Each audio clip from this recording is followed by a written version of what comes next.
everybody. Welcome to this week's edition of Daily Kos The Brief.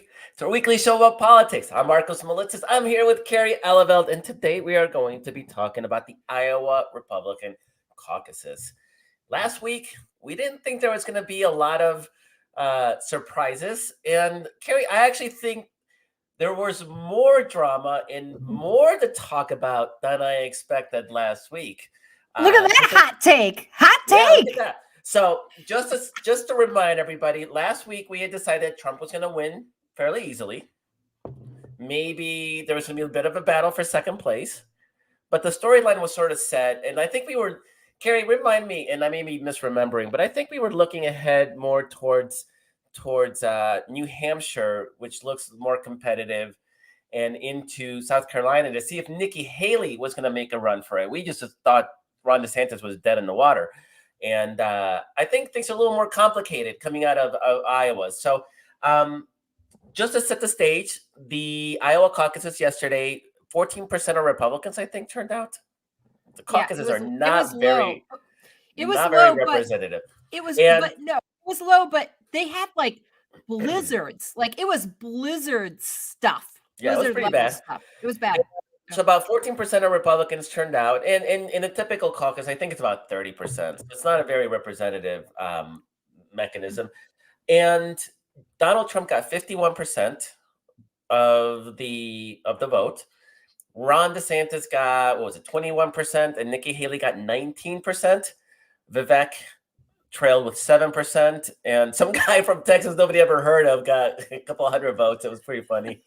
More than Asa Hutchinson, which was weirdly still in the race. And if you don't know who that is, it's okay. You don't need to know who Asa Hutchinson is. Sayonara, Ada. Good luck.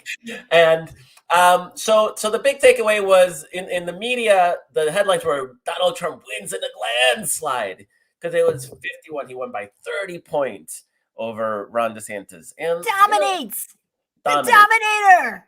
That's the math. Just objectively, that's the math. 51, 21, 19. But I think it's a little more complicated than that, isn't it, Carrie?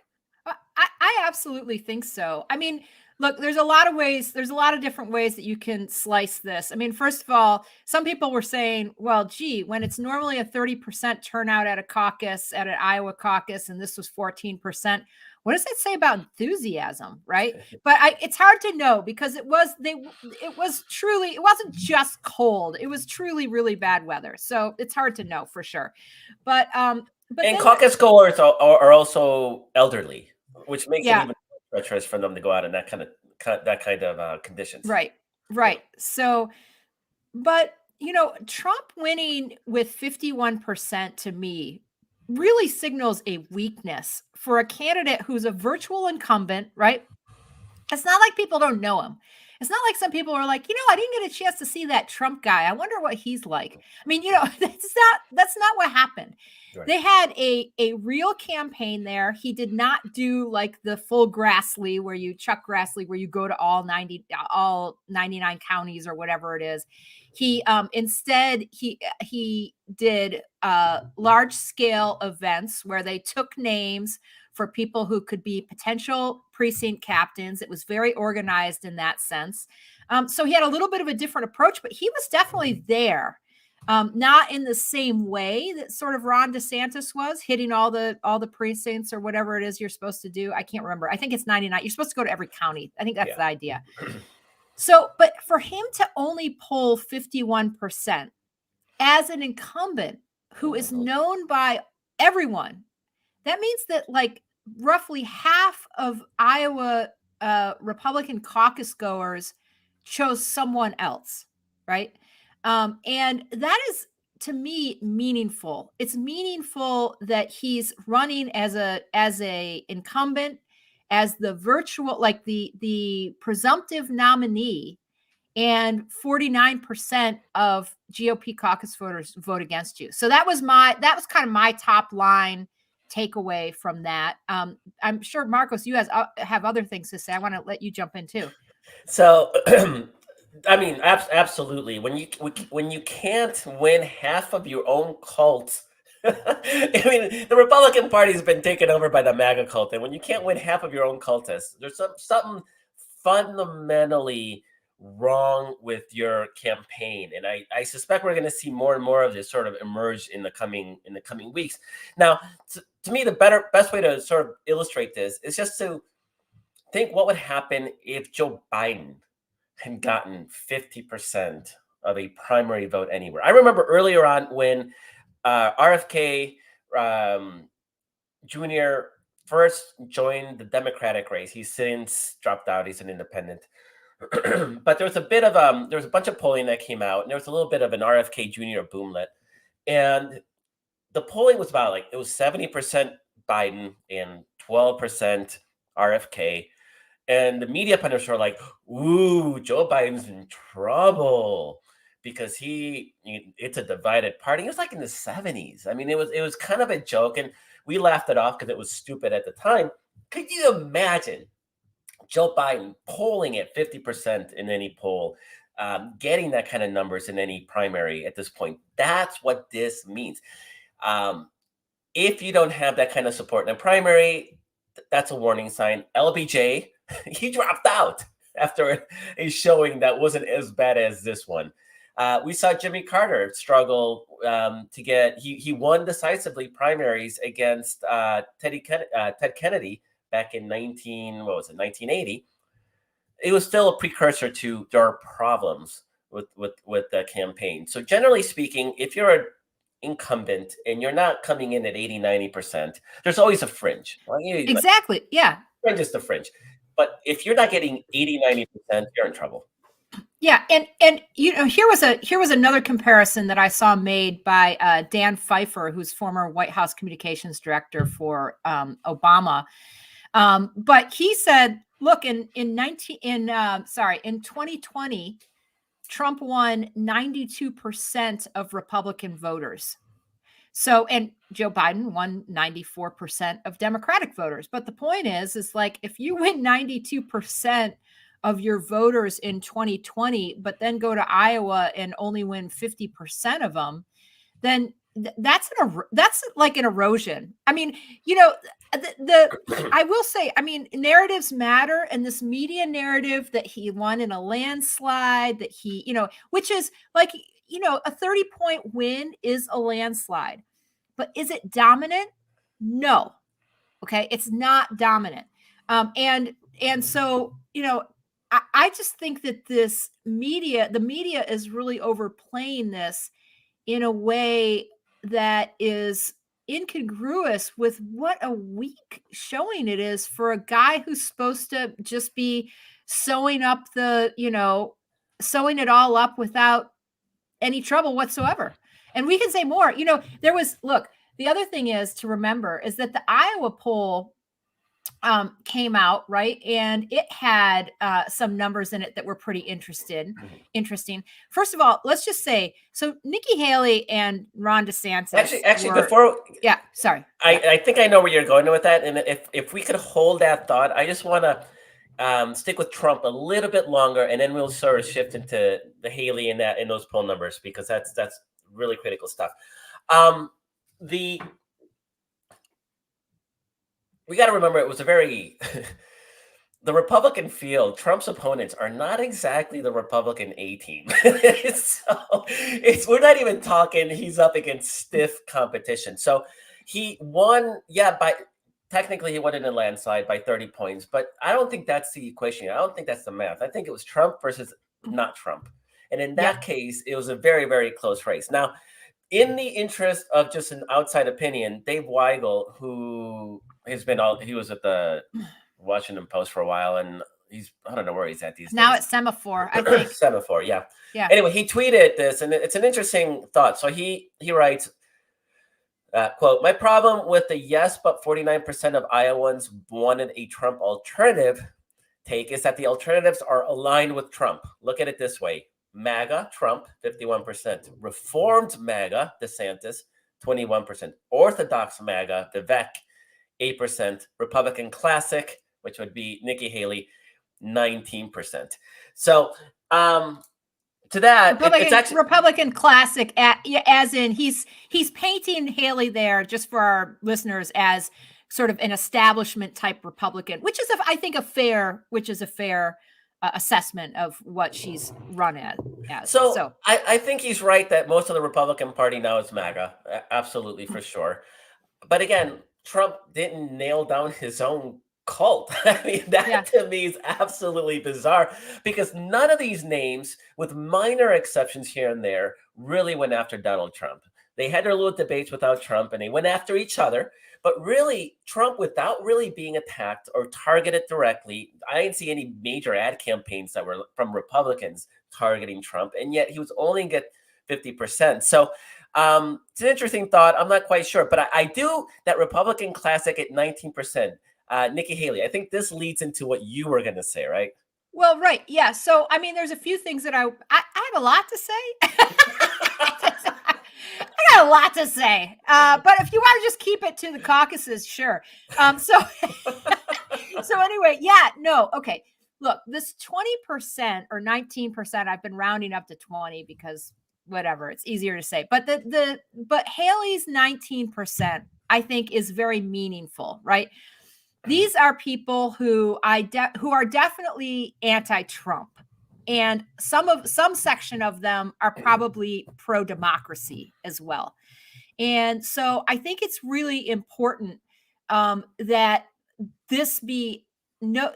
I think this is important. This is notably important because it is the slice of the electorate that Joe Biden, Joe Biden's campaign and Democrats can go after, right? These are people who really don't want Trump. And I have to say, so this Iowa poll came out in advance, right? It's Ann Seltzer's Iowa poll. It's kind of, she's the Iowa guru. She's usually right. She's usually got her finger on the pulse. And in that And poll, just yeah, context, probably the most accurate pollster in the entire country. And it yeah, helps that she only does Iowa.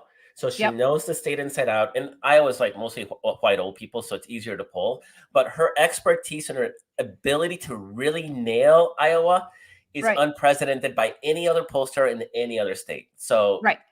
So let me just thank you for that. So let me just say this, because I not only read that poll, but I listened to her be interviewed on several different outlets about the poll. Okay. So I am a bona fide expert here. And the Iowa, not true, but whatever, it's close enough. So you so were the making Iowa, it so well. yeah, I know. I almost had them. So the pre-Iowa poll, right? The pre-caucus Iowa poll found that Trump was going to win, that Haley was in second at 20%, and that Ron DeSantis was in third at 16%. Okay. But what Ann Seltzer said about that was, if you had looked at her underlying numbers, Haley's, you would have thought she was in third place, and in third place by a lot. There was very little enthusiasm for her, right? So even though people were saying, yeah, she's my pick, like she's the person that you just decide not to go out for on the blizzard night Yeah. because who gives a crap, right? Like, yeah, I'm going to vote. I'm going to try and stick it to Trump and give the anti-Trump vote and like go Haley. But like, do I care that much? It turned out they did care that much. Now I know Ann Seltzer was off a little bit on DeSantis, who she had, is sure it was within the margin of error, but she had put him at 16%, right? He outperformed that. But Haley, actually, given what Ann Seltzer was sort of implying, which was she thought that Haley looked like her underlying fundamentals in terms of enthusiasm and approval and all that stuff, she was really underperforming. Haley performed pretty good given the underlying fundamentals. Yeah. And what that means is, I think her anti-Trump, pro-democracy voters, despite the fact that they were not super enthusiastic about Haley, they showed up, right? They showed up because they wanted to make a statement about this. And let me just give you a qualitative example of one of these voters and what they had to say. So, for instance, this guy, Ryan Knapp, he was a 34-year-old independent. And he said he was not, quote unquote, not very enthusiastic in the poll about voting for Haley, but he was a Haley supporter nonetheless. And here's what he said, quote, mainly picking Haley because she seems like the only sane one, and I'm down to doing anything to make sure that Trump doesn't ever get another opportunity again. Okay. That's what he said. And I think the fact that she kind of, Haley, I mean, Ann Seltzer was sort of trying to tamp down expectations on Haley finishing second because she felt like she was actually polling much weaker, than it looked. But those people who were just like that Ryan Knapp dude, they showed up. And I think there's something worthy about noting that anti-Trump, that even if they weren't Haley enthusiastic, they were very enthusiastic about casting a vote against Trump. And they did show up. There's more to that, though. In that same Seltzer poll, 43% of Nikki Haley supporters said that they would support Joe Biden over Donald Trump. So everything that you say tracks. That Nikki Haley supporters were Republicans who were pro-democracy. We're down to 19%, Carrie. 19% of Republicans are pro-democracy at this point. And they're pro-democracy. They're pro-not batshit insane. And they are willing, half of them are willing to vote for Joe Biden over Trump. And I would suspect that a big chunk of them are just not going to even vote. They may not cross that barrier and vote for a Democrat, but a lot of them may stay home. And even if that number overstates by half, if a quarter of Nikki Haley supporters, of Republicans, what that represents, would vote for Joe Biden or stay home, instead of voting for Donald Trump, out of 19%, a quarter of that is what, 4 to 5%? 4 to 5%, Carrie, it's a landslide Biden election. Huge, right? And let's remind people that basically what we're talking about here, if this turns out as people suspect, and I still expect, I expect Haley, I kind of think she's going to do really well in New Hampshire and might make a race of this at least until Super Tuesday. And I still think that he's the presumptive nominee, right? But hopefully he limps into being the presumptive nominee rather than looking like he's invincible, right? That's what we want, along with some decent messaging from Haley, which I can get to in a second. But let me just say this. Let's remind people that what we're talking about here in a potential Trump-Biden rematch is that probably both of them, their floor is like 46%, right? And then it's a question, you're clawing at each other for what's left over, in terms of, right? And so the remaining 8% is what you're fighting over. And so that we're talking about something that's going to be won and lost very much on the margins. So if you can, as the back of the napkin math that Marcos just did, you can win 4 to 5% of Republican voters and not just have them vote third party or not just have them stay home. I mean, granted, both of those things are better than voting for Trump. But some of those we actually want to convert and need to convert to Biden voters, because some otherwise Biden voters are going to vote third party too, unfortunately. Right. Yeah. So we need to win. We need to convert some people. Hopefully some people will say, I'm not voting for Trump. I'm staying home. But hopefully some people will say democracy is important enough to me that even though Biden is not my candidate, not the candidate I wish I could vote for, he's the only candidate that it makes sense to vote for to save this democracy. And so these margins that we're talking about, they're not like super sexy, but they're incredibly important, and they are where the election will be decided. So really quickly, Ron DeSantis, what's your thought on Ron DeSantis? I think he's toast. I mean, I know people are like, well, first of all, if you listen to people on the campaign trail and, who people who were covering this and whatever, he's just got a whiff of death about him. Like, like one of his, yeah, what the old whiff of death. One of his like key people was quoted anonymously as saying, we're just trying to keep the patient comfortable until the end. Right. So like, it's so bad. Right now in New Hampshire in particular, he's screwed. He hasn't for the past month, since December 15th, hasn't polled above single digits. He's been polling for the past month in every poll that's on 538's site, right? The aggregate. He's been polling at 5, 4, 5, 6%, right? That's deadly. Like you can't get a second place finish. I don't care whether you mildly beat expectations or didn't. You can't recover from that in New Hampshire. And so I think what we're talking about is what happens to the polling where she was definitely, Haley's definitely on the ascent. She was polling in the low 30s in some of the most recent, like University of New Hampshire polls, and St. Anselm. Am I pronouncing that right? St. Anselm polling. So she was polling like right around 30, 29, 30, 31, 32. Now, that was before Christie drops out. Christie was taking around 10% of the vote. You have to believe that the vast majority, if not all of Christie's vote, whatever it really was, goes to Haley, because anyone who's supporting Chris Christie is not voting for Donald Trump. They just are not. So then you got Vivek, and he suspended his campaign. He dropped out. His chunk, which was smaller than Christie's chunk, probably half of Christie's chunk, roughly speaking, New Hampshire, that goes to Trump, right? So we've got to get some quality polls to see where things have shaken out.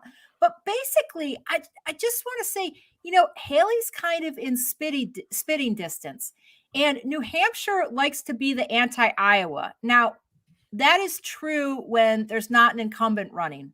Okay.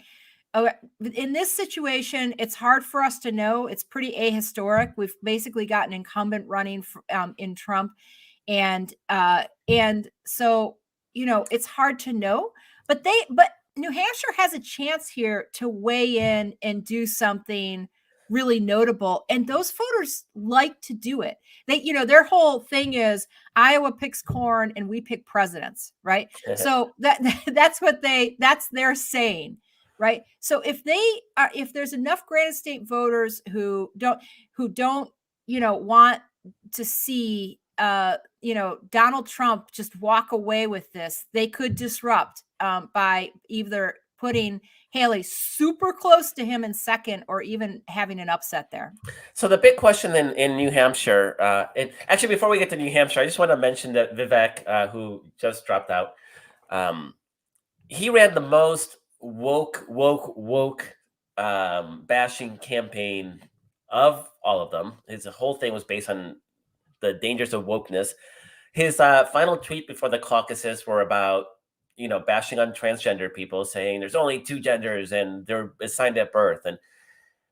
And Republicans still don't kind of understand that this message does not get them anything. It does not motivate, definitely no general election audience, but even in a primary, it's not particularly compelling.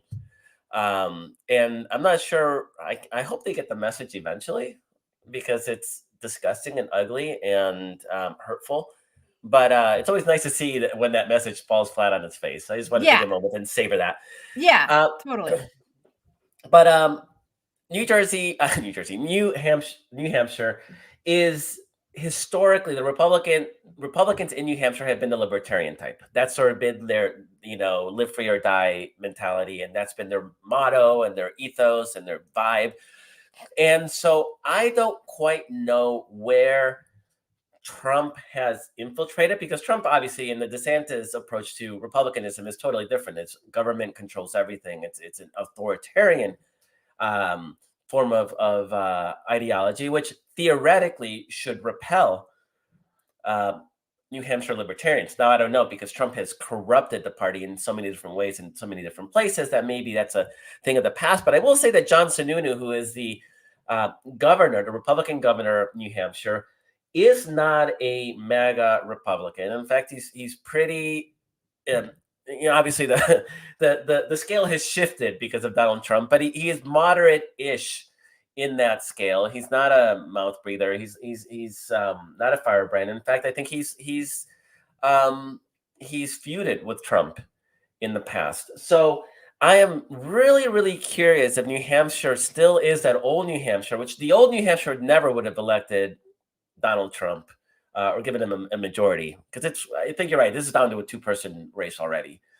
Um, the old New Hampshire Republican Also, Party would, yeah, go ahead. Haley said as much in her speech. She said, Iowa made this a two-person. She said, Iowa's made this a new two-person race tonight. Now, some people are like, but you finished in third. Listen, Bill Clinton in New Hampshire was the comeback kid as the number 2. And if you don't remember that he was number 2 and you heard he was the comeback kid in New Hampshire, you would think he finished number 1. So it wasn't a bad tactic. She's also said, just so people know, she's not going to debate anymore with Ron DeSantis. So if Trump isn't showing up to the debates, she's not going to debate either. And I think this is smart. She doesn't need Ron DeSantis, not New Hampshire. New Hampshire is where she's going to, is going to make or break her run. And she doesn't need to be debating, 5% Ron DeSantis there. So anyway. So we're down to the last few minutes. So I'm curious then, how do you see, what is the path to Nikki Haley making an actual run of this? I mean, obviously she has to win New Hampshire, in order 1 or 2 points, yeah. So I think she could come really close. This is me and some vibes, right? Okay, so and some polling too. I mean, it's not a total guess, but I think she could make a go into Super Tuesday if she came in a really close second. But in order for her to make a real race of it, and she has to upset Trump in New Hampshire, right? And the thing she has to do is win New Hampshire and make him look. She has to spin the narrative enough to where people are like, "Whoa, Trump's weaker than I thought." That's the narrative that needs to take hold. Is, whoa, Trump's weaker than I thought, because she cannot afford to lose to him in South Carolina, which is her own state. And, there's going to be a very Trumpy state too. A very Trumpy state. But, if Trump looks weak and people are like, wait a second, I do remember, I don't think any of these cases matter much, but they might. You know what I mean? You just have to, I don't think she's going to win, but she has to, but in order to make a race of it, she has to win New Hampshire. She cannot lose, I think, South Carolina, or at least not by a lot. And here's the only thing. In case people don't know, she was governor of South Carolina. South Carolina. So she's been elected there statewide twice already. Twice, right? She knows that state. So the only thing that, if you wonder why she can't say that racism was the cause of the Civil War, I'll tell you why. She was governor of South Carolina. She knows. I lived in South Carolina for 8 years. She knows what it means to say that there, right? It would be the death knell of her campaign. So she was trying to avoid having to say that. I know. I know. I'm not defending it. I'm just telling you that's why, because I lived there for 8 years and found out that the Civil War was actually the War of Northern Aggression. And it wasn't that long ago that they still had the Confederate flag and the state flag. So right. This is very current history, not recent, current history. As a Midwestern girl from Michigan, I was very surprised to find out that the Civil War was a topic of conversation at least twice weekly. Okay. That was in the 90s. So anyway, I just want to say this. I know. I just want to say this. Nikki Haley is so far from perfect, right? She is not going to fight all the battles against Trump that Democrats want her to fight, that are totally worthy to be fought, that he should be fought on, that he's a sexual assaulter, right? That he's a fascist, right? That he wants to put people in camps, that he wants to shred the Constitution, all of these things. There are many, he's racist. He's drumming up racist, white supremacist ideology. He's stealing from, the Nazi playbook, all of these things, right? We cannot expect her to say all of those things. She's not going to. But if she can hang around long enough, she can carry a message to some Republican voters who are willing to listen to her. And they are the people who just might decide they're pissed off enough about Trump that they vote for Biden. And here's what she said, with all of her faults, at the last debate about Donald Trump on January 6th. And I'm going to quote her. Donald Trump basically said the last election was stolen. He went on and on talking about the election being stolen. And he said January 6th was a beautiful day. I think January 6th was a terrible day. Then she went on, she said, that election, Trump lost it. Biden won that election. And the idea that he's gone and carried this out forever to the point that he's going to continue to say these things to scare the American people is wrong. Okay. So she's so far from perfect. No, she's nowhere near getting my vote. Nobody right? needs to argue that. Yeah. But I'm just saying, we want someone to try to make a race of this who could say these things to an audience that might just be reminded and open enough about how skeevy Trump is that they decide to do something about it and vote Biden. Right. So anyway, that's my take for why I think her staying in for as long as humanly possible is good, is a pro-democracy exercise worth having. Yeah, absolutely. And I'll just finish with one final related thought, is that the longer she drags this out, the more unhinged Trump will get. He's not doing well. If you're watching him on the campaign trail, he's stumbling, he's walking, like he's literally walking weird. He's always said nonsense, but it just accelerates that. So the pressure of the trials, I think 4 or 5 trials at the same time, and the feeling that a woman of color is somehow challenging him is gonna, he may snap. I mean, or he may he may have some health issues in the months ahead, given his poor current state. So there is a lot of it introduces a wild card factor that isn't the case if he wraps this up quickly. Then he can just go to his trials. He doesn't need the campaign. It's not like people don't know who he is, and he just uses the trials to fundraise and like as usual, be center stage in the media landscape. So we hope for sure that Nikki Haley makes a real run of it. And the more she can make the case that I can be a Republican and I am pro-democracy, and people go like, yeah, okay, that's a thing, being a pro-democracy Republican. And that may mean that we don't support Trump when he is the nominee this fall. That is a very, very real dynamic. And that was, to me, the shock result of the Ann Seltzer poll, is that those people exist. I mean, we've theorized about it, but the fact that they do exist, that they will say that. In Iowa. Yeah, these were likely, she polled likely Iowa Republican caucus goers. And this is a very conservative state. So to find 11% of them willing to say that in a Seltzer poll, that they would vote for Biden if it's a Trump-Biden rematch. Huge. So that is our show for today. Thank you so much for joining us. Thanks to Carrie, always so much fun. Thanks to Walter, who produces the show. Thanks to Perry and Paul, who help out behind the scenes. And thanks you, the reader, viewer, listener, fellow activists, doing the work we need to do to save our democracy, because it is on the line. We've been saying that the last few cycles, but it's true. Until we really finally drive a stake into the heart of MAGA, Trumpism in MAGA, we need to fight for our democracy. And it'll be nice to have an argument about whether rich people should have tax cuts, as opposed to whether we should have a democracy and a police state under Trump. But that is the reality we face. So we need all of you to fight so hard this year.